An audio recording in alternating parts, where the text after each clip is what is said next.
고맙습니다.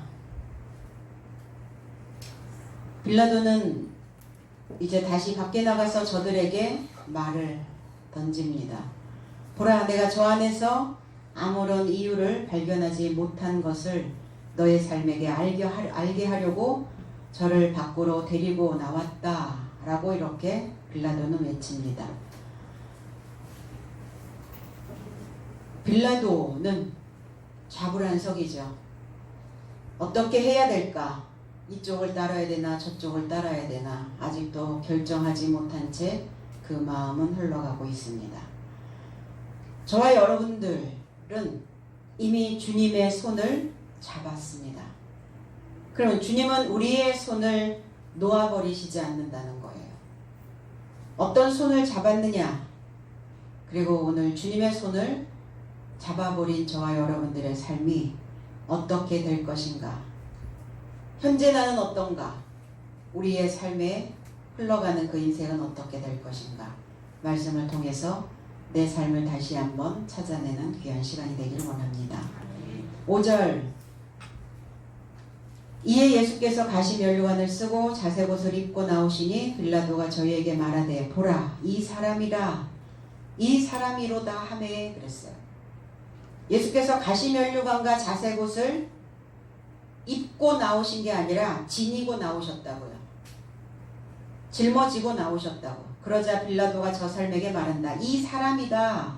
보아라. 이렇게 얘기해요. 2절에서는 군병들이 가시면류관을 엮어서 그의 머리에 씌우고 자색옷을 입혔다 라고 이렇게 기록이 되어졌는데 5절에는 가시면류관과 자색옷을 또 입고 나왔다. 입고라고 하는 이 단어가 2절에서 나왔던 입고라는 단어와 5절에서 나와는 입었다라는 단어가 다른 단어입니다. 그럼 2절에서는 입었다라고 하는 이 단어가 페리발로라고 하는 단어인데 이거는 입었다는 거예요. 완전히 몸에 밀착을 시켰다. 이렇게 기록이 되었고 5절에는 이 입고라고 하는 이 단어가 포레오라고 하는 단어인데 이 단어는 간직하다, 짐을 지다 라는 의미를 가지고 있어요. 그러니까 주님은 군병들이 자색옷을 그리고 가시면류관을 씌우고 입혔지만 결코 당신의 몸에 부착하지는 않았다는 거예요. 밀착시키지는 않았다는 겁니다. 우리에게 어떠한 상황이 벌어졌을 때 내 삶 속으로 밀착시키는 것과 그것을 그냥 내가 객관화시켜서 바라보는 거하고는 또 다른 문제라는 겁니다. 그래서 오늘 입고라고 하는 이 단어가 그냥 간직하고 짐을 지다라는 의미를 가지고 있어요. 오랜 세월 신앙 안에 있는 종교 행위 안에 있는 저들의 속은 까칠할 대로 까칠해져 있는, 그리고 속은 하나도 없고 껍데기만 남아있는, 가시만 남아있는, 그리고 그럴듯한 옷 색깔로 채색 옷을 지어서 입고 있는. 그런데 주님께서는 인생들의 그 무거움을 짊어지고 있는 모습과 같다는 거예요. 껍데기만 남아서 속이 텅 비어 있어서 뭔가 마음이 쫄리고, 그리고 그럴듯한 행위로, 종교 행위로 이 자색옷을 지어서 입고 있는, 포장하고 있는 자들의 그 무거움을 지금 짊어지고 있는 그 모습이라, 이렇게 우리는 이해를 하면 될 것 같습니다. 우리는 어떤가? 2000년 전에 있었던, 겉으로 믿고 있던 이 표면적 유대인들의 상태는 텅 비어 있었어요. 그들이 만들어 놓은 가시면류관이 그들의 신앙적 상태였다는 겁니다. 오늘 우리가 믿는 우리의 이 모습도 우리의 속이 꽉 채워져 있지 않은 빈 상태로 있다면 이 유대인들과 같은 자들이다 라고 말할 수 있습니다. 오늘 빌라도는 오늘 표면적으로 믿고 있는 유대인들을 향하여 주님을 이렇게 소개합니다. 이 사람이다, 보아라, 이렇게 말합니다. 그럼 이 사람이 아닌가? 이 사람인데 왜 이 사람을 보라 이렇게 또 표현을 하고 있을까? 빌라도는 사람이 다 사람이 아니다라는 거예요. 오늘 보라 라고 하는 이 의미는 이 사람이 종교 재판에 넘겨진 자이다, 보아라, 이런 의미도 있지만 너희들이 종교 재판에 넘겨준 그리고 이 사람을 죽여야 된다라고 주장하고 있는 이 사람인가 이 사람이 맞는가 보아라. 이대라는 단어가 이해해라 알아라 좀 깨달아라 이해해라 좀 느껴봐라. 그리고 왜 이 사람이라고 하는 이라고 하는 호 안드로포스라고 하는 정관사를 썼을까? 관사를 왜 이 사람이다 이 사람이다 라는 단어를 왜 관사를 써서 그냥 사람이야 너희를 죽이라고 하는 사람이야 봐라 이렇게 얘기해 두는데 왜 호라고 하는 관사를 거기다 붙였을까? 왜 콕 찍어서 이 사람이야 좀 알아봐 라고 표현하고 있을까? 빌라도의 심정 저 깊은 곳에서는 표면적 유대인들에게 다 드러낼 수는 없지만 그 마음으로 한편의 마음으로는 이들이 주장하고 있는 것들을 철회해 주기를 지금 기대하고 있는 모습이라는 겁니다. 이 사람이야. 근데 나는 이 사람에게 어떠한 원인도 발견하지 못했어.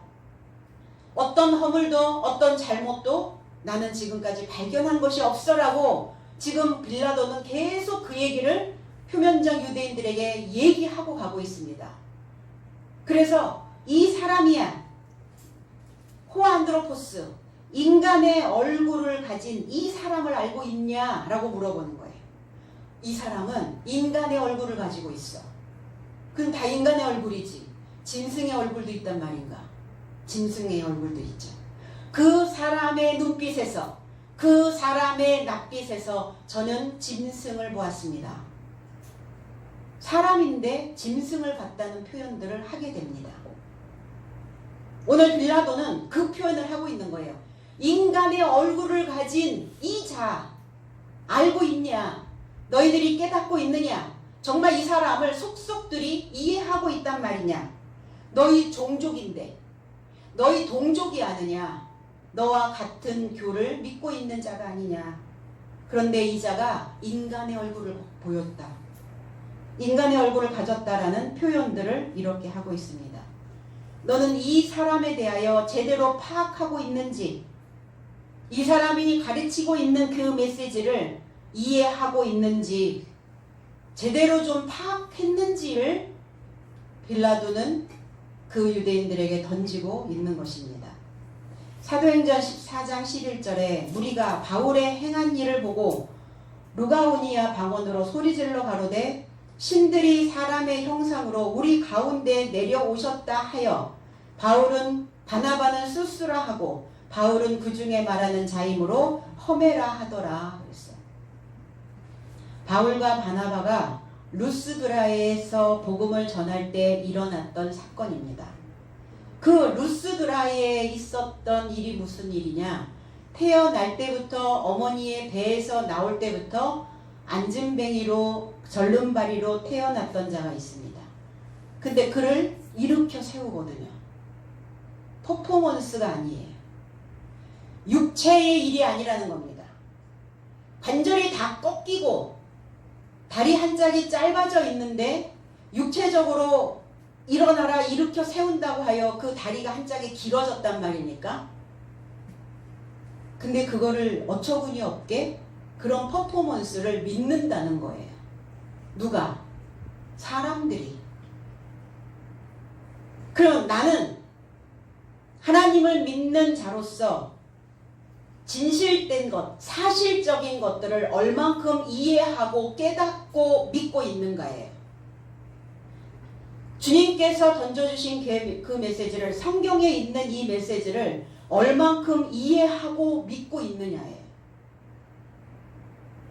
이해하고 깨닫지 못하고 믿고 있기 때문에 그런 퍼포먼스에, 그런 속임수에, 그런 사기에 넘어가는 겁니다.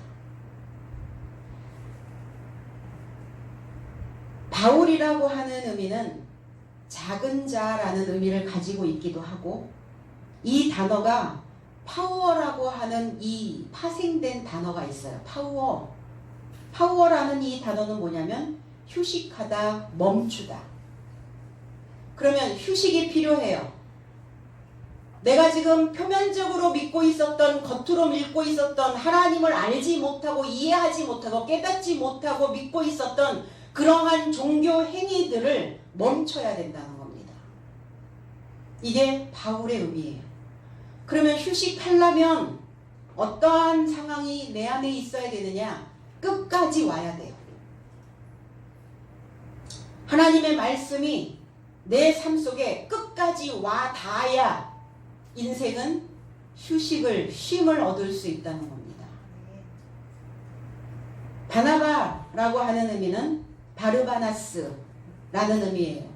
예언자가 세운 자, 예언의 아들이라는 의미도 가지고 있어요.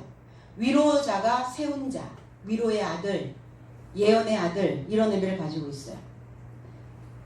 그 왜 루스드라에 가서 거기에 절름발이 된 자를 고쳤을까? 루스드라는 양의 물이라는 뜻이에요. 양물이. 그러니까 당연히 바나바와 바울은 목자죠. 목자니까 그 양무리에 목자로서 거기에 가야 되는 상황이에요.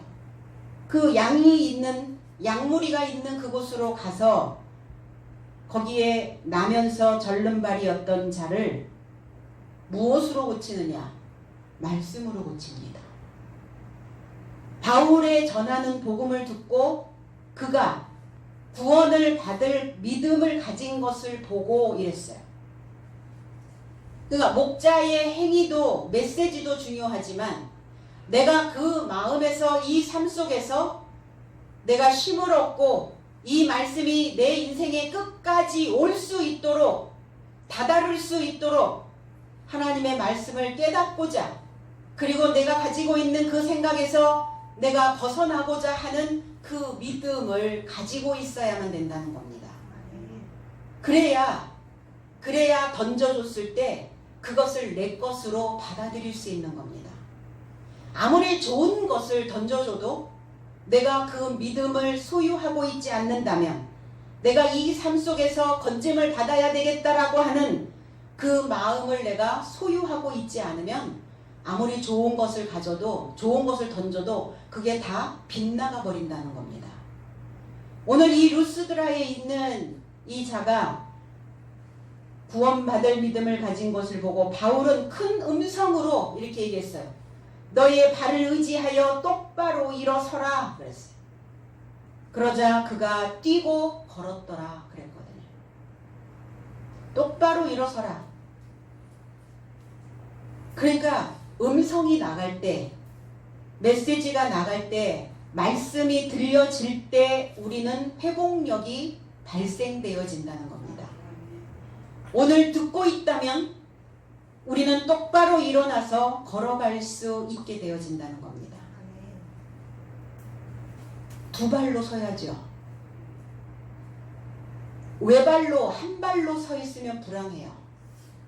주님과 짝하여 주님 한 발, 내 한 발 디뎌야죠. 근데 인생길을 가면서 꼭 외발로 가는 사람이 있어요. 뭐 하면서? 하나님을 믿는다고 말하면서 하나님의 발은 내 삶 속으로 들여놓지 않고 항상 짝발로 다니는 사람들이 있어요.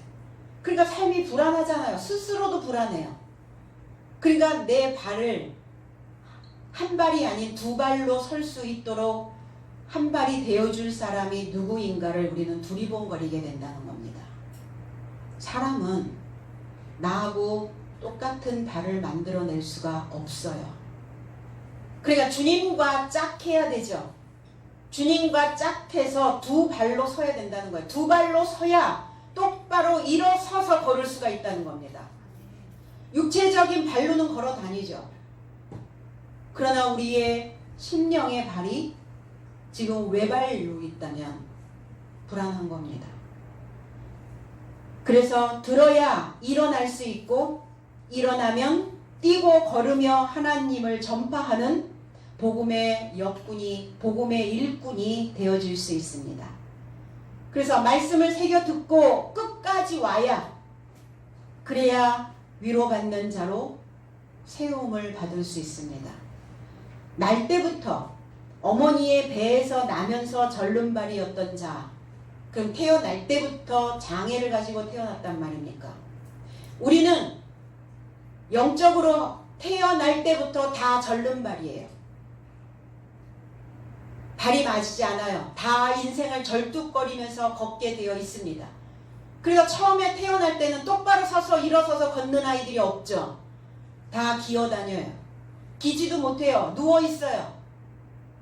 그런데 이제 이 아이가 발을 딛고 서야 되는 그 무렵이 되어지면 그때서부터 교육이 들어가기 시작합니다. 이제 가르침을 받아들여야 되는 시기가 옵니다. 그럼 이 자는 누군가? 이 양무리에 속하여 있는 이 자는 누구인가? 아직 교육을 받지 못하고 있는 자입니다. 아직 새로운 소식을 접하지 못하고 있었던 자예요. 새로운 소식을, 그리고 그 교육을 접해야 그 짧아졌던 그 발이 길어질 수 있어요. 한 발은 당연히 주님의 발이죠. 그러니까 내 발이 절뚝거리지 않으려면 주님의 길이만큼, 주님의 지식만큼 길어져야 된다는 겁니다. 공부하기 싫죠? 귀찮죠? 육신은 나에게 뭐라고 손짓하나요? 육신은 나에게 무엇을 자꾸 요구하고 간청하나요? 우리의 육신의 간청에는 너무나 잘 호응해 주면서 주님이 그 짧아진 그 발 하나를 길이를 맞춰라고 말씀하시면 우리는 그 말의 요청을 들어주지 않는다는 겁니다.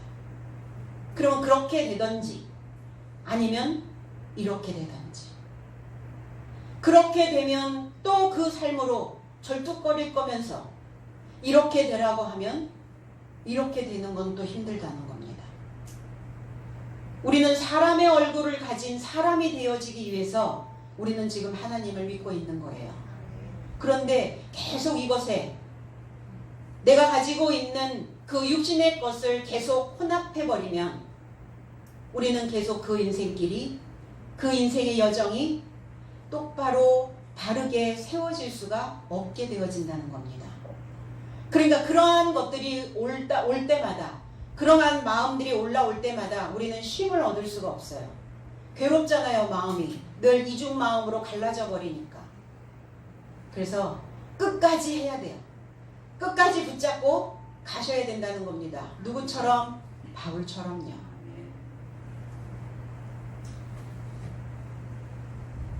우리가 행해야 하는 일, 또 저와 여러분들이 하나님의 교육으로, 하나님의 가르침으로 그 한 발이 길어지면 내 주변에 절뚝거리고 사는 인생들을 보게 된다는 겁니다. 인생은 온통 살아가는 사람들 모두가 다 신앙 안에 있든 신앙 밖에 있든 그 사람들이 다 절뚝거리며 살고 있어요. 자기 스스로 절름발인 것도 모르고 살아가는 거예요. 그러면 내 주변에 이런 사람들이 있다면 그들을 이 메시지로, 내 입에서 나가는 그 복음의 소리로, 그 가르침으로 그들을 똑바로 일으켜 세워줘야 된다는 겁니다. 이들이 한결같이 루가오니아 언어로 그랬어요. 루가오니아라고 하는 이 의미는 흰 머리라는 의미를 가지고 있어요. 흰 머리, 하얗다, 하얗게 되어지다. 그러니까 하얗게 되어졌다는 것은 백치가 아니에요. 우리는 가끔 머리가 하얘졌어, 그 하얘진 거하고는 다른 의미죠. 이 머리가 하얘졌다라는 의미는 루가오니아의 그 언어로 지금 쓰고 있다라는 것은 그들이 그 언어 속에 빛을 발하고 있는 겁니다. 내가 머리가 하얗게 되기를 요청하고 있는 거예요. 자기 자신들이 하나님의 지식으로 인하여 빛나는, 빛을 발산할 수 있는, 그거 바로 루가오니아 언어입니다. 그리고 우리는 다 내 머리가 하얗게 되어졌다면, 내 머리가 하나님의 말씀으로 빛이 나고 있다면 우리는 다 그 입에서 나오는 그 언어가 루가오니아 언어라는 겁니다. 루가오니아 언어를 언제 써볼 거냐고요. 그 언어가 어떤 언어인지 듣지도 못했는데 성경에 어떻게 이 루가오니아 언어로 말했다라고 말할 수 있어요? 그럼 그냥 성경에 기록된 대로 그런가 보다 하나요? 성경 단어 하나가 다 내 것이어야 되는데 이 단어 하나하나가 다 층층이 쌓여서 모자란 내 다리 한쪽을 만들어내는 의족과 같아진다는 겁니다. 그 신들, 그들이 이렇게 얘기했어요. 소리질러 가로되 신들의 사람의 형상으로, 신들이 대오이 하나님의 사람이, 하나님의 삶이 사람의 모양으로 나의 삶을 향하여 내려오셨다. 그럼 하나님의 삶으로 만들어진 얼굴이 있다는 거예요.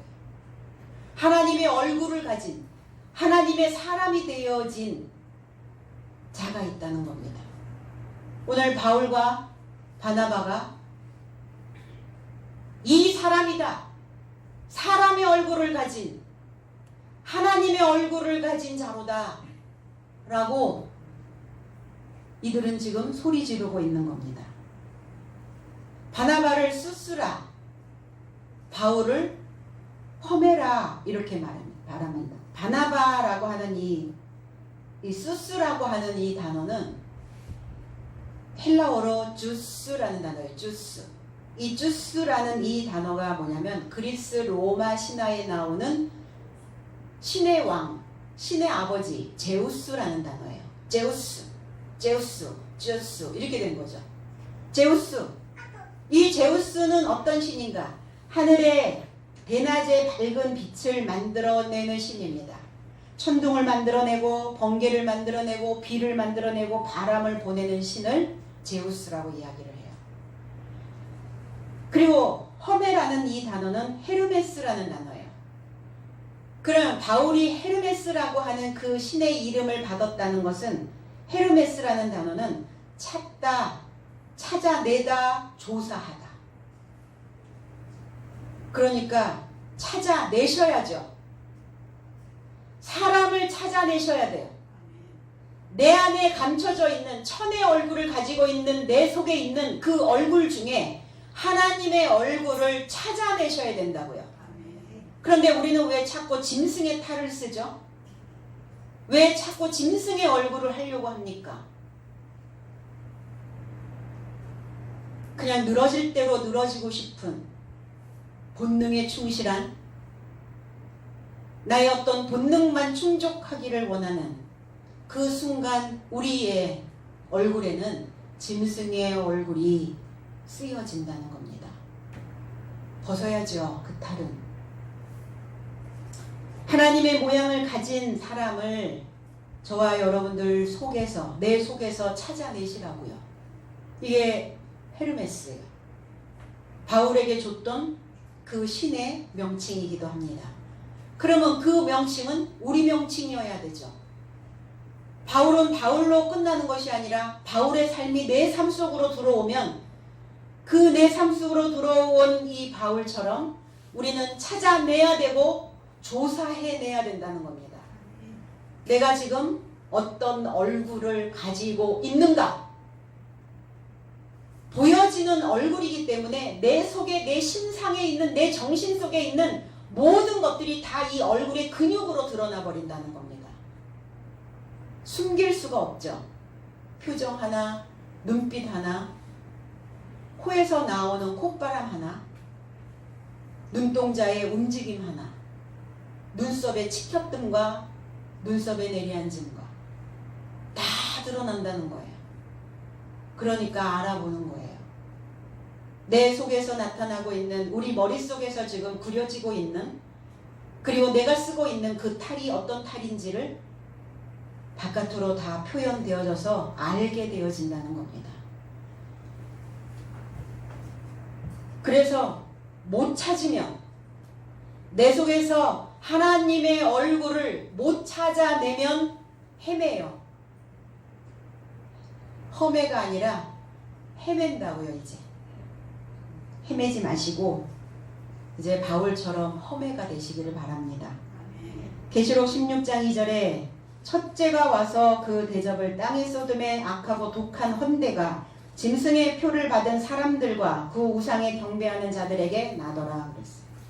첫째가, 첫째 대접을 쏟고 일곱째 대접까지 이제 대접을 쭉 쏟는 천사들이 있습니다.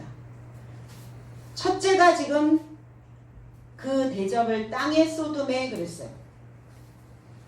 먼저 온 자가, 앞서 온 자가, 먼저 된 자가 그 대접을 쏟습니다. 대접이 어디 있어요? 무슨 대접을 쏟는다는 말입니까? 우리의 입이 대접이에요. 우리의 입에는 무엇인가를 항상 담고 있어요. 무엇인가를 우리의 입속에 항상 무엇인가를 머금고 있어요. 무엇을 담아놓은 그릇과 같다는 겁니다. 대접입니다. 그럼 먼저 된 자가, 처음 된 자가, 앞에 선 자가 이제 그 대접을, 그 소리를, 그 입을 열어서 소리를 쏟아내고 있는 거예요. 지금 소리를 쏟아내고 있는 거라고요. 어디에다가? 그 땅에. 왜 그 땅에다가 이 소리를 쏟아내고 있을까? 그 짐승의 얼굴을 하고 있는 짐승의 사람들이 있거든요. 짐승의 표를 받은 사람들이 있는데 그 짐승, 때리온이라고 하는 이 단어는 사나운 짐승, 위험한 동물. 누가 가장 위험해요? 누가 가장 사나워요? 아, 호랑이와 사자가 가장 위험해요? 가장 위험한 동물입니까? 하나님의 얼굴을 만들어내지 못한 내가 가장 위험한 동물이고 가장 사나운 짐승이에요. 누가 누구에게 해를 줍니까? 누가 누구에게 해를 받아요? 내가 나 자신에게 짐승의 얼굴을 가지고 있으면 내가 나를 해하게 된다는 겁니다. 당연히 내가 해를 받았으니까 내 주변에 있는 사람들에게도 해를 주죠. 그게 악한 짐승이에요. 위험한 짐승이라는 겁니다. 그 위험한 짐승의 표를 받았다고요. 짐승의 사람들, 그러니까 이렇게 하나님의 사람들이 있고 짐승의 사람들이 있다는 거예요. 그런데 표를 가지고 있는데 어떤 표를 받은 게 아니라 스스로 자기의 마음에 짐승의 모습을, 짐승의 얼굴을 조각하고 있다고요. 스스로 조각가가 돼서 조각을 하고 있는 거예요. 스스로 짐승의 마음을, 짐승의 모습을 복사하고 있다고요. 뭘 복사하고 어떤 거를 복사해서 쓰세요, 계속? 그 이면지에 있었던 똑같은 내용을 또 다시 그 이면지에다가 또 복사해서 쓰시고 계시나요? 옛날에 가지고 있었던 그러한 패턴들을 또 복사해서 쓰시면 그건 짐승이에요. 짐승의 사람이라 이렇게 표현합니다. 그 표를, 그 조각을, 그 복사된 것을 가진 사람과 그의 형상에 경배하는 삶에 이르고자 악한 종기가 나더라고 했어요. 악하다라고 하는 이 의미는 무가치하다, 해롭다, 소란스럽다. 내 속이 쉼을 얻지 못하니까 소란스러워요. 그 소란스러운 그 마음이 자기에게 해로움을 가져다 주는 겁니다. 그 해로운 마음을 계속 조각하고 있는 거예요. 해로운 마음이 계속 복사돼서 나오고 있는 거예요, 지금. 잘못 복사, 인쇄 버튼을 그 숫자를 잘못 눌렀더니만 5장을 하려고 했는데 50장이 막 출력이 계속 되는 거예요. 그럼 뭐 하셔야 돼요? 정지하셔야지, 정지. 내가 지금 똑같은 패턴으로 계속 인생을 복사해서 쓰고 있구나라는 것이 느껴졌다면 정지하셔야 된다는 거예요. 멈춰야 해요.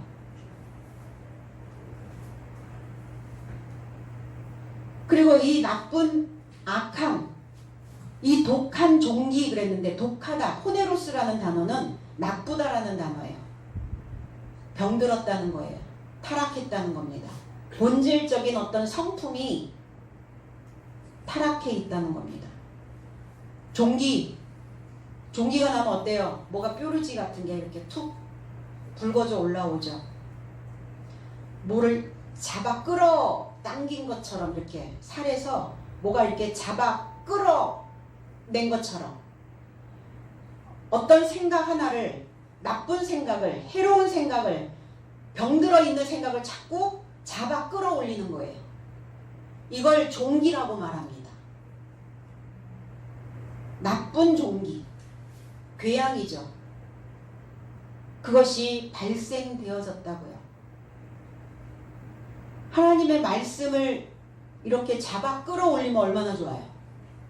근데 꼭 그런 그 병들어 있는, 나약해 있는, 자신을 해하는, 짐승을 계속, 짐승의 생각들을 복사해서 만들어내는 그 생각들을 자꾸 잡아 끌어내니까 상처가 치유가 되질 않는 거예요.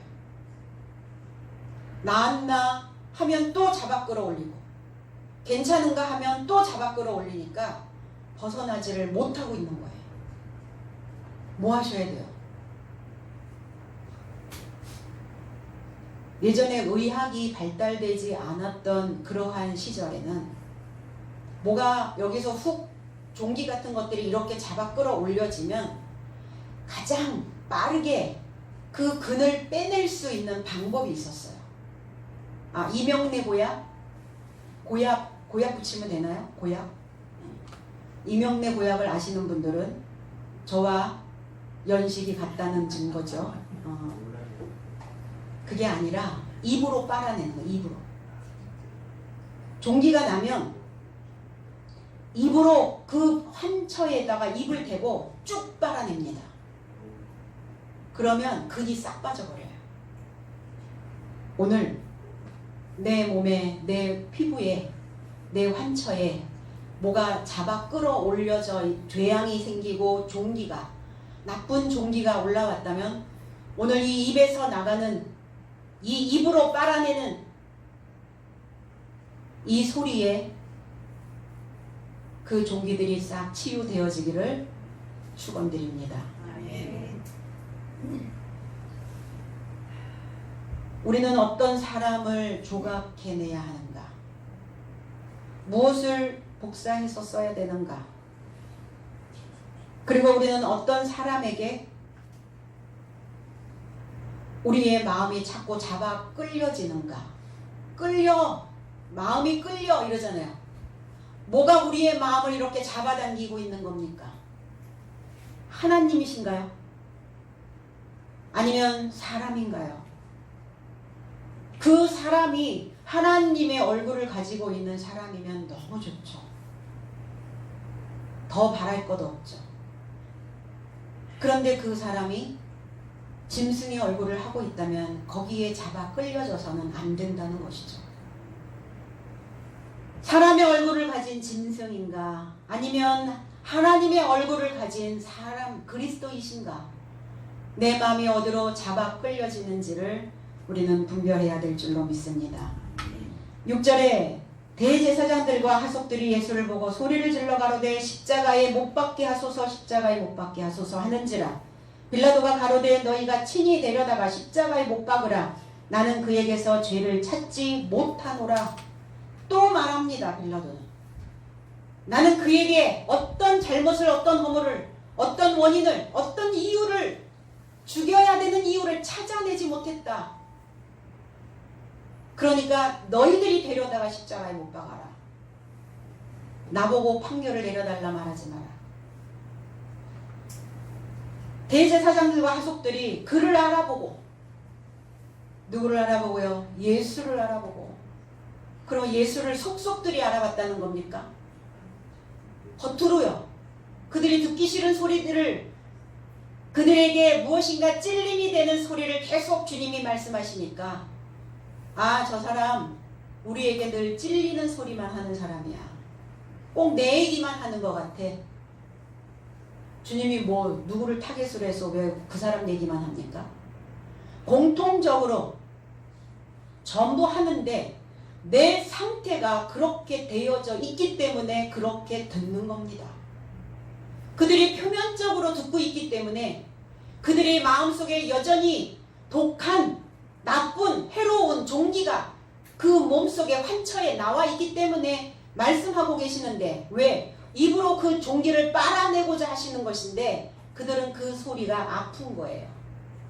듣기 싫은 거예요. 그러니까 그를 알아보고 소리 질러 말하되 십자가에 못 박으라.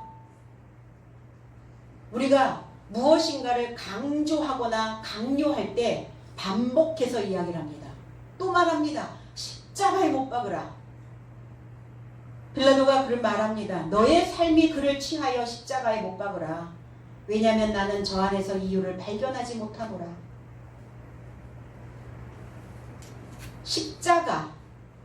십자가에 못 박으라. 스타우로라는 단어예요. 스타우로는 뭡니까? 위를 향하여 있는 막대기라는 뜻이에요. 위를 향하여 있는 막대기, 죽음의 위험에 노출되어져 있는 것, 자기의 욕망을 소멸하는 것, 거기가 바로 십자가라는 단어예요. 십자가, 그냥 스타우로라는 단어만 있지 못 박으소서 하는 단어는 없어요. 그런데 스타우로라고 하는 이 십자가라고 하는 이 의미에 못 박다라는 의미도 다 같이 거기에다가 다 넣어버린 거예요. 그럼 십자가 이렇게 외치고 있는 거예요. 어떻게 보면, 원어적으로만 보면 십자가. 그들이 말하는 십자가는 뭡니까? 잘못된 자를 들어 올리라는 거예요. 그래서 우리는 교수형을 할 때 그 나무에 매달죠. 그리고 들어 올립니다. 이렇게 목에다가 교수대에 올라가서 그 머리를 들어 올리라는 거예요. 위를 향하여 그 막대기를 치켜들면 어때요? 죽죠. 목이 쫄리니까. 지금 그렇게 하라는 거예요. 십자가 외치고 있는 거예요. 최고의 형벌이에요. 최고 행악자들을 죽이는 처형 방법입니다. 이 십자가의 처형이. 에베소서 2장 16절에 십자가에 못 박히신, 십자가의 처형을 감당하신 주님의 목적이 있으셨어요. 에베소서 1장 16절에 또 십자가로 이 둘을 한 몸으로 하나님과 화목하게 하려 하심이라. 원수된 것을 십자가로 소멸하시고 그랬어요. 십자가에서 죽으신다는 것은 그 십자가로 인하여 하나님과 저 양들의 담을 헐어버리시는 거예요. 십자가로 다리를 놓으시는 겁니다. 그 십자가의 못 박음으로 인해서 우리의 오래된 육체의 습관들을 소멸시키려는 목적이셨다는 거예요. 우리의 오래된 그 습관들을 소멸시키지 않으면 또 똑같은 방법으로 또 복사하고 똑같은 예전의 삶을 또 조각하고 있다면 하나님과 원수되어져 있다는 거예요. 하나님의 사람의 얼굴을, 하나님 얼굴을 닮은 사람을 조각해내지 못하고 있다면 하나님과 원수예요.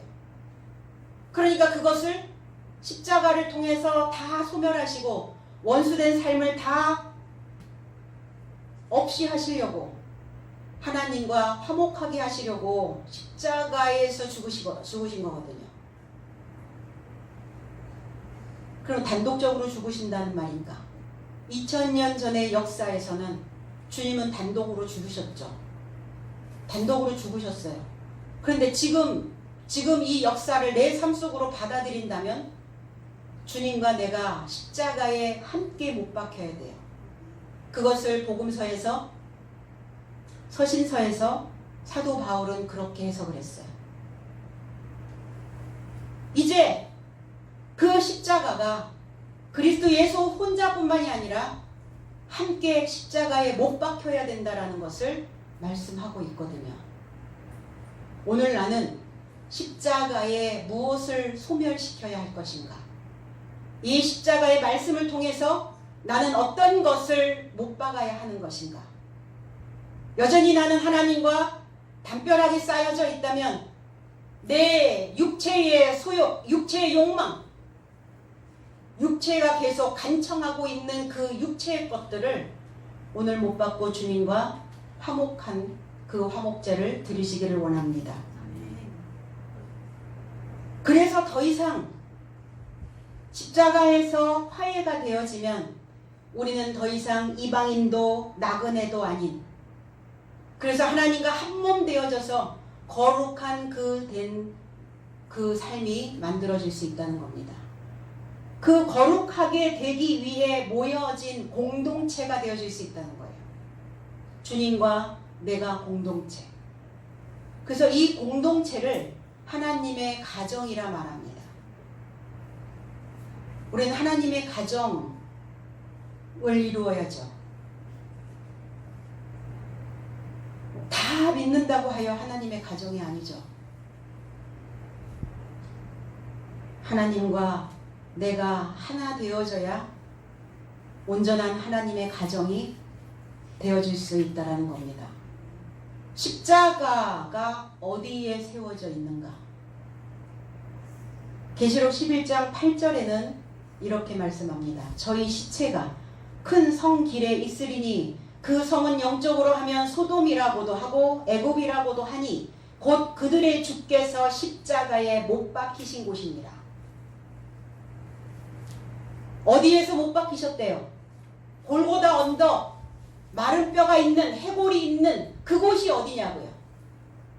십자가가 세워져 있었던 그곳에서 죽으셨던 그곳이 어디냐고요? 애굽이요 소돔이라고요. 거기가 지역입니까? 아니요, 상태라는 겁니다. 각각 믿음을 가지고 있다라고 말하는, 신앙생활을 하고 있는, 기독교 안에서 교회 생활을 하고 있는 자들의 그 상태가 애굽이고 소돔이면 거기에 주님은 못 박히셨다는 거예요. 2000년 전에도 애굽과 소돔에 못 박히셨고, 지금 2021년을 살고 있는 우리는 영적이다라는 것은 뭐예요? 바깥이 아니라 속이라는 거예요. 우리의 내면이 소돔과 고모라와 같은, 그리고 애굽과 같은 상태가 있다면 지금 또 주님을 십자가에 못 박고 있는 그 삶을 살고 있다는 것과 같다. 그러니까 애굽과 소돔이 회복되어져야죠. 그래야 다시 그 암흑기인 그 흑역사를 다시 만들어내지 않는다는 거예요. 주님을 십자가에 처형했던 그 암흑기의 역사를 만들어낼 수는 없잖아요. 애굽은 어떤 곳이냐? 하나님의 영이 없는 곳. 하나님의 영이 아니에요. 사람이 있는 곳이에요. 사람의 생각. 그럼 어떤 사람이에요? 짐승 같은 사람. 이사야 31장 1절에는 도움을 구하러 애굽으로 내려가는 자들은 화 있을진저 그들은 말을 의뢰하며 병거의 많음과 마병의 심히 강함을 의지하고 이스라엘의 거룩한 자를 앙모치 아니하며 여호와를 구하지 아니하거니와 그랬어요. 애굽 요새화된 곳이에요. 요새화된 곳, 둘러싸여 있는 곳, 제방을 쌓고 있는 곳. 그러니까 하나님과 담 쌓고 있는 곳이 애굽이에요. 내 귀에 담을 쌓았어요. 듣지 않아요. 들어먹지 않아요. 내 삶을 어떻게 해야 되는지, 내 마음을 어디다 둬야 하는지, 내 마음에서 똑같은 것들이 조각되어져서 복사되어져서 나오면 이것을 어떻게 해야 되는지 들어야 되는데 듣지 않아요. 자기의 생각대로 요새화 시켜놓고. 그러니까 얼마나 강성이겠어요. 얼마나 강한 요새겠어요. 둘러싸였다니까요. 쌓고 제방을 또 쌓고 철옹성같이 그냥 들어가지 않는 거죠. 자기 생각 속에 그냥 갇혀버린 자폐처럼. 이 단어는 쭈루라고 하는 단어예요. 그러니까 제방을 쌓고 둘러쌌고 요새화를 만들어 놨으니까 속박되어져 있는 거죠. 거기에 속박. 거기가 피난처입니까? 내 한 몸 어디가 피난처예요? 나를 어디다 피난시키시려고요? 그렇게 듣지 않고 꿈쩍도 하지 않는 그 요새로 나를 한정시켜서 거기다가 넣으시겠다고요. 거기 애굽이에요. 그럴듯하죠. 애굽은 그럴듯해요. 도움을 줄 것 같아요. 그 사람이 하나님의 영이 없는 그 사람도 나에게 도움을 줄 것 같아요. 나보다 그 사람이 더 많이 가지고 있는 것 같아요. 그래서 의뢰하는 거예요. 의뢰한다. 이 바타흐라고 하는 단어가 희망을 걸다. 누구에게 희망을 걸 겁니까? 누구에게? 하나님의 말 듣지도 아니하는, 신앙이 없는, 믿음이 없는, 자기의 요새로 똘똘 뭉쳐있는, 제방을 쌓고 있는 그 사람이 나에게 도움을 주겠는가? 줄 것 같아요. 그래서 마음이 어때요? 도움을 받을 것 같으니까 애굽으로 서둘러 가는 거예요. 의뢰하지 않아요. 하나님을 의뢰하지 않습니다. 그래서 이 바타흐라고 하는 이 단어에 조심 없는 사람이라는 단어가 있어요. 조심하지 않아. 조심이 없어. 조심하지 않아. 조심해야죠. 내 인생인데. 그래서 막 서둘러 가고 계시는 거예요. 서둘러서 멈추셔야 됩니다. 그 애굽으로 들어가면 둘 다 망해요. 왜? 말씀드렸죠. 내 양무리를 찾기 위해서, 내 양을 건져내기 위해서 희생타가 있다는 거예요. 주님도 손 놓고 계시지 않는다는 거죠. 그래서 애굽으로 내려가는 자를 화 있을진저. 어떤 사람이 그랬다잖아요. 자기가 들어가는 곳마다 망하는. 왜 그럴까? 뭐 때문에 그럴까? 하나님 보여지는 어떤 환경으로라도 하나님을, 하늘을 인식할 수 있도록. 왜? 사람은 피부에 와 닿아야, 환경으로 뭐가 확 이렇게 느껴져야, 그래야 그때 조금 꿈틀거리니까. 그러니까 그거를 경험하게 하시는 거예요. 수단과 방법을, 나도 애굽으로 들어가려고, 서둘러서 들어가려고, 도움을 받으려고 물불을 안 가리고 있지만 하나님도 나를 건져내시려고 물불을 안 가리셔요. 잘 생각하셔야 해요. 서두르실 거 없어요. 조심조심 돌다리 두드려 보셔야 됩니다. 여호와를 앙모치 아니한다고요. 응시하지 않는다고요. 샤마, 응시하지 않는다고요.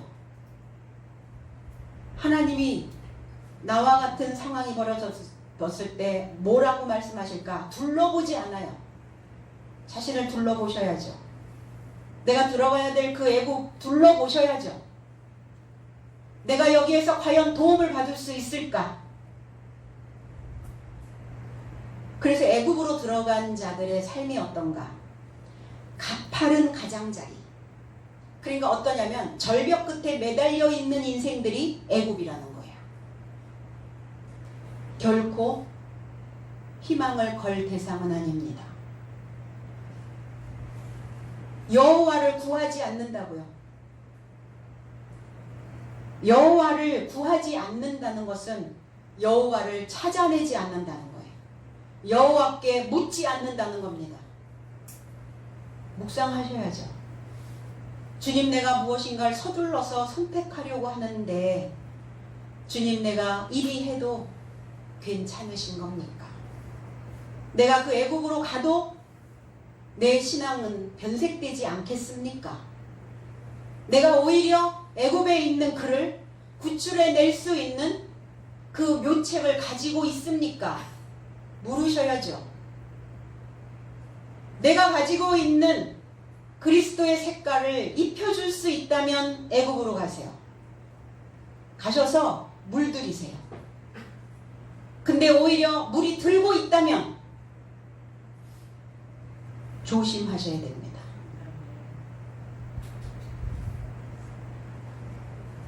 소돔, 불탔다, 그슬렸다, 이런 의미를 가지고 있어요.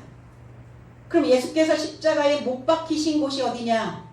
영적으로 소돔과 애굽. 자신의 한정된 생각으로 제방을 쌓고 요새를 만들고 내 속에서 치솟는 그 화산으로 그슬려서 불타버려 있는 사람. 그 사람 속이 애굽이요 소돔이라는 겁니다. 우리가 이런 삶에서 벗어나지 못하고 있다면 예수를 또 십자가에 못 박히게 만드는, 그리고 그때 주님이 십자가에 못 박히신 그 삶을 헛되게 만드는 그러한 형편없는 삶이 될 수밖에 없다는 겁니다. 2000년 전에 표면으로 믿는 척했던 저들이 십자가에 주님을 못 박았고, 2021년 현재는 영적으로 소돔이고 애굽에 있는 자들이 십자가에 못 박고 있는 것과 같다는 거예요. 그 사건은 2000년 전에 일어났던 한 해기가 아니에요. 한 번에 끝난 사건이 아닙니다. 그때 십자가에 못 박혔으니까 모든 인류가 그 죄로부터 다 구원을 받았을 것이다 라는 생각을 하면 안 된다는 거예요. 오늘 이 메시지를, 이 말씀을, 이 성경을 믿고 있다면 오늘 내가 그리스도와 함께 십자가에 못 박혀야 되는, 나의 소돔과 같은, 나의 애국과 같은 그러한 생각들을 십자가에서 소멸시켜야 되는 상황이라는 겁니다.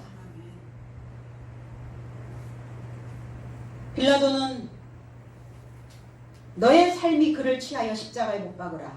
왜냐하면 이유를 발견하지 못하겠다. 이유를 발견하지 못하겠어요.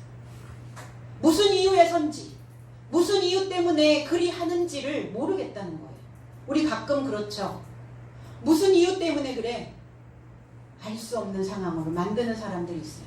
이해할 수 없는, 이해가 되지 않은, 또 이해를 구하지 않는 이러한 상황으로 막 이렇게 몰고 가는 사람들이 있어요. 무슨 이유인가? 내가 이러한 선택을 할 때는 무슨 이유에서 이런 선택을 했는가를 조밀조밀 짜져 보셔야죠. 세부적으로 세부 사항을 만들어서 보셔야 될 거 아닙니까? 어떤 이유인가? 그러니까 빌라도는 지금 유대인들과 손을 잡을 수도 없고, 지금 잡혀있는 예수와 손을 잡을 수도 없는, 지금 이 손을 어떻게 해야 될지를 몰라 하고 있는 거예요. 자기 손에서 좀 떠났으면 좋겠는 거죠. 제발. 너희들이 취하여, 이렇게 얘기해요. 우리는 이미 손을 잡았어요. 빌라도처럼 어떤 손도 잡지 못하고 있는 그러한 상태에 있는 사람들이 아니죠. 우리는 오늘 이 자리에 있다면 우리는 이미 하나님의 손을 잡은 것입니다. 그러면 하나님의 손을 잡았다면 그 손에서 벗어날 수 없다는 거예요. 어디를 가도, 어느 곳으로 도망을 가도 하나님의 사람을, 하나님의 자녀를, 내 자녀를 내가 쉽게 포기해버립니까? 부모가 자녀를 어떻게 포기해요? 가르치는 선생님이 제자들을 어떻게 포기합니까? 하나님이 나를 어떻게 포기하시겠어요? 포기하지 않습니다.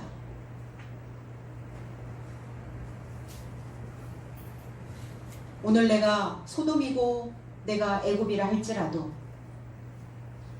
오늘 이 요새를,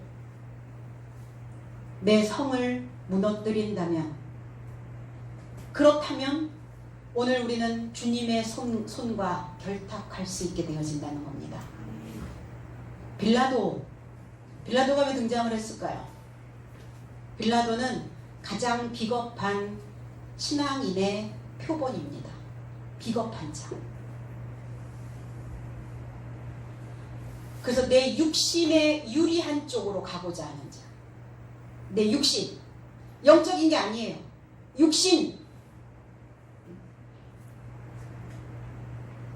정치의 힘, 정치의 시간, 무엇인가 내가 먹고 살아야 되는, 내가 굶주리면 안 되는, 나를 정치해야 되는, 그리고 그 세력을 붙잡으려고 하는 정치 인생을 마감하고 싶지 않은 빌라도의 비겁한 행태예요. 오늘 우리는 어느 쪽으로 갈 것인가? 예수 그리스도?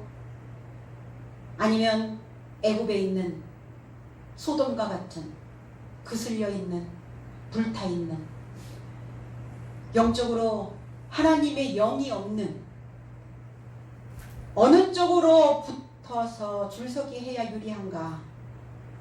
잔머리 굴리고 있는 자예요, 빌라도가. 나는 책임지고 싶지 않으니까 너희들이 취해가라.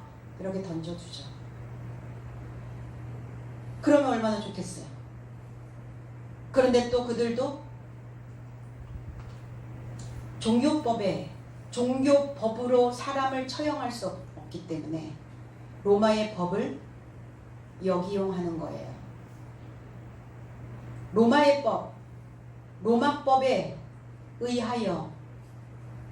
근데 그 유대인들이 가져다 준 법이 무엇이냐면 자기네들이 가지고 있는 율법이었었죠. 율법으로 처형당하신 거죠. 고정되어져 있는 고정된 생각으로 처형당한 거죠.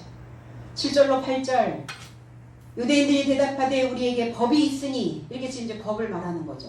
그 법대로 하면 저가 당연히 죽을 것은 저가 자기를 하나님 아들이라 함이니이다. 빌라도가 이 말을 듣고 더욱 두려워하여 그랬어요. 예수께서 하나님의 아들이라고 말하니까 더 두려운 거예요, 빌라도는. 근데 유대인들은 자기들의 법을 얘기합니다. 유대인들이 그에게 답변했는데 나의 삶은 법을 가지고 있는데 저가 자신을 하나님의 아들이라 행세하였기 때문에 나의 삶의 법을 쫓아서 저가 죽을 빚을 진 것이다. 8절 그런즉 빌라도가 이 말을 듣고 더욱 두려워하여 그랬어요. 유대인의 법, 노모스, 율법이죠. 규정된 것, 규정된 관습. 그들의 주장은 뭐예요? 신성모독이죠. 하나님의 아들이라고요. 네가 메시아냐? 메시아다. 내가 하나님의 아들이다. 이렇게 얘기했어요. 그러니까 신성을 모독했다라는 모독죄로.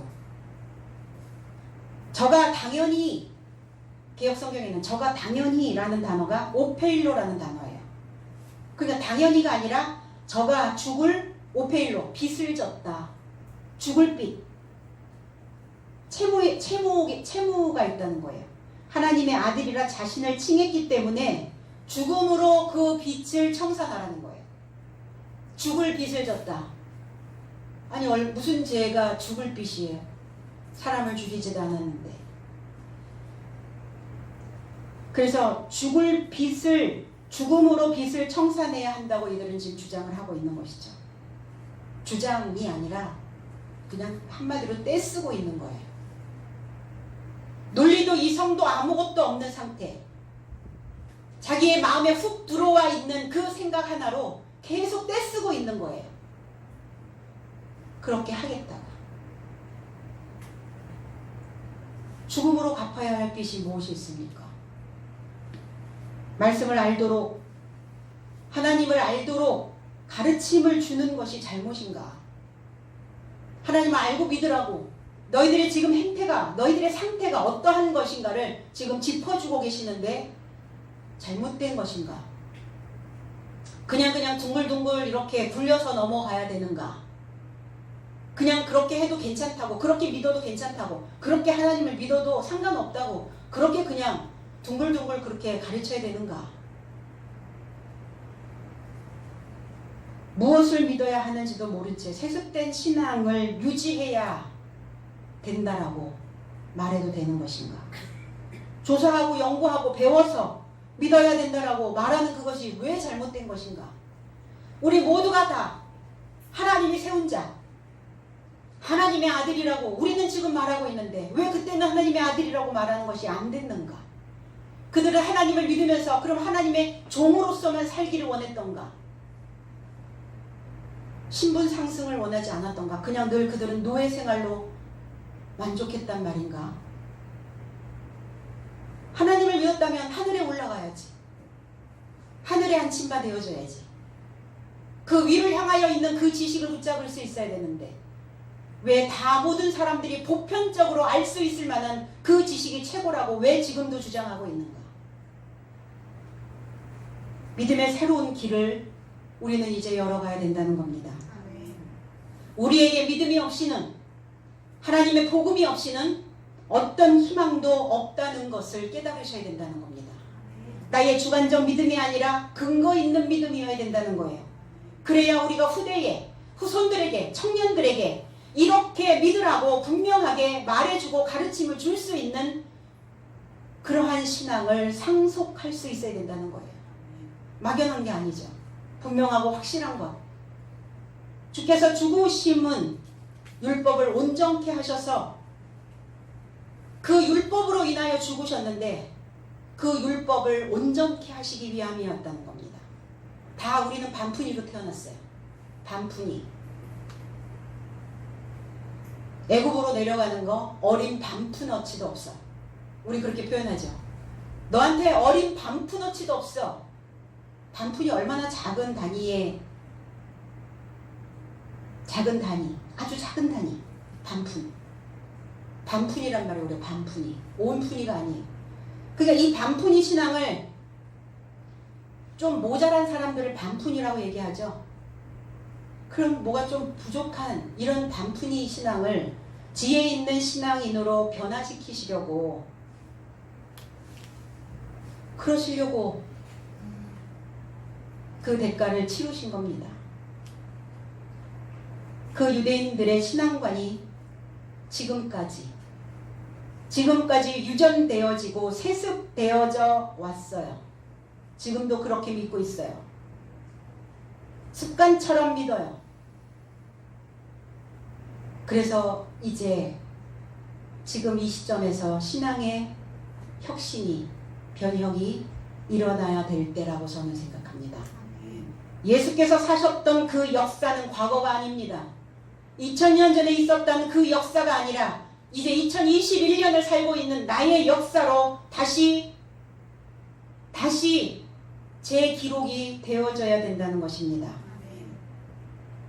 빌라도는 표면적 유대인들은 그 변화를 받아들이는 게 두려워요. 믿던 대로 하던 대로 행했던 대로 해야 안전하다 생각하는 거예요. 현대판 빌라도, 현대판 표면적 유대인들, 이 신앙인들이 모든 사람들이 가는 그 대세를 따르는 현대판 빌라도와 현대판 유대인들이 다 그렇게 대세를 따라요. 들어왔던 대로 장로의 유전에 의해서 들어왔던 풍월대로 그렇게 읊조리기를 원한다는 겁니다. 그래서 그 어리석음으로 주님을 또 사지로 몰아내고 있는 것은 아닌가.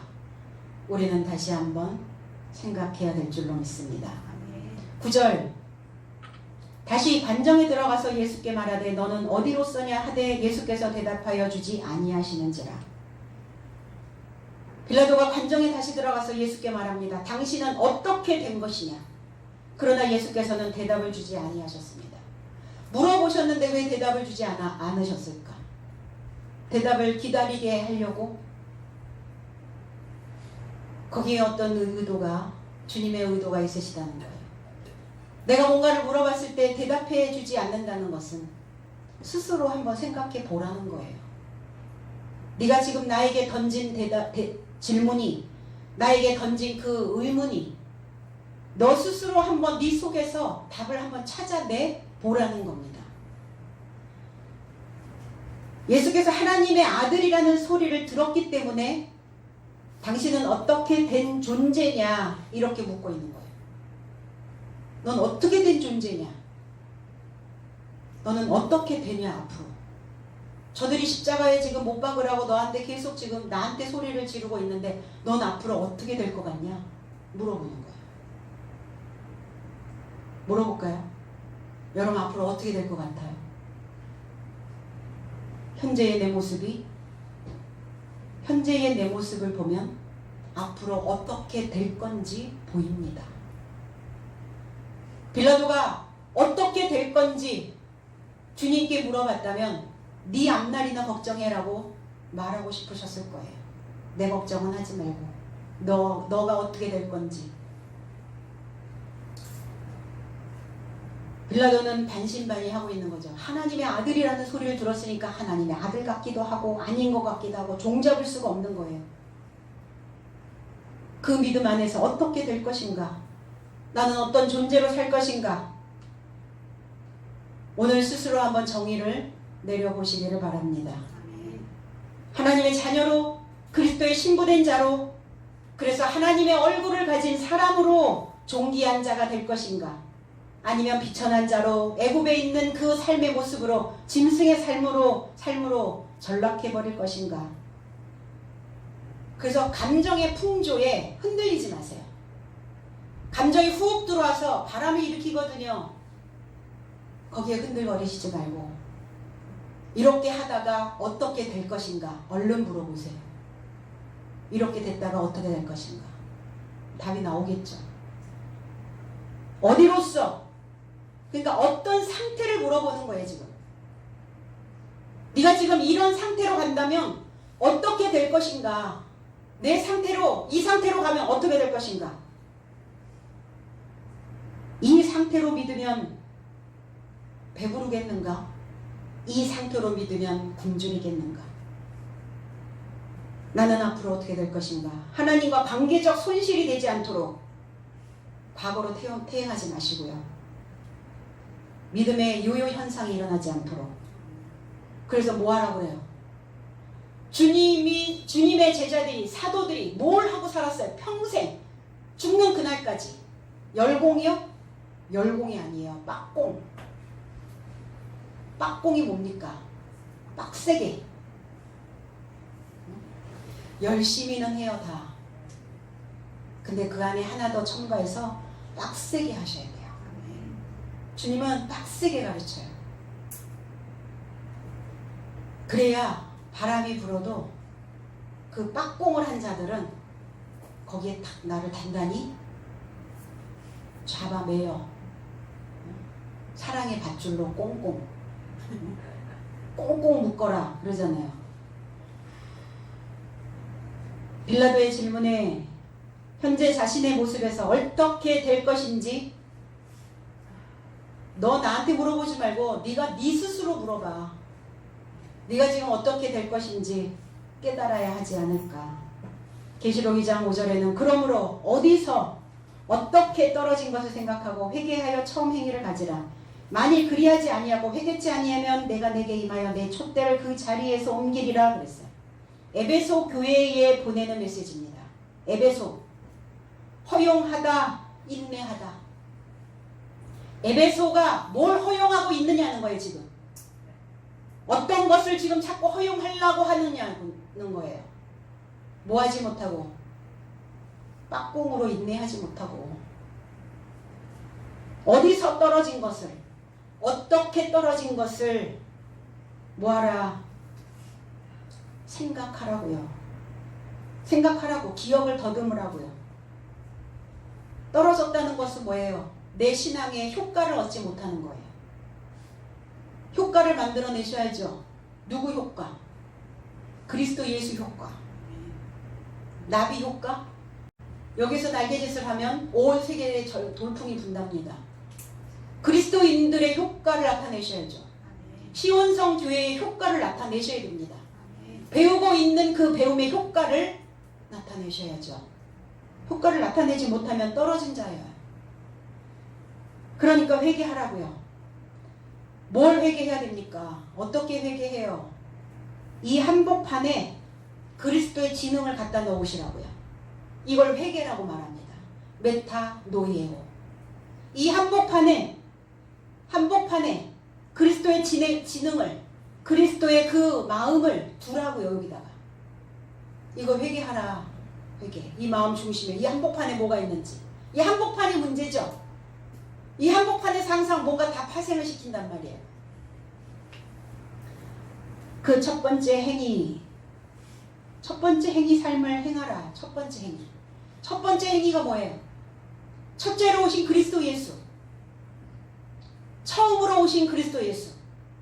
그 처음 행위를 회복하라고요.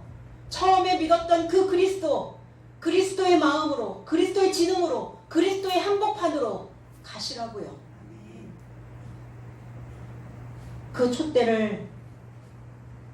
촛대 뭡니까? 조명이죠. 나를 비춰주는 거예요. 그 빛이 옮긴다, 이동한다, 흔들리다. 이 빛이 흔들리면 어때요?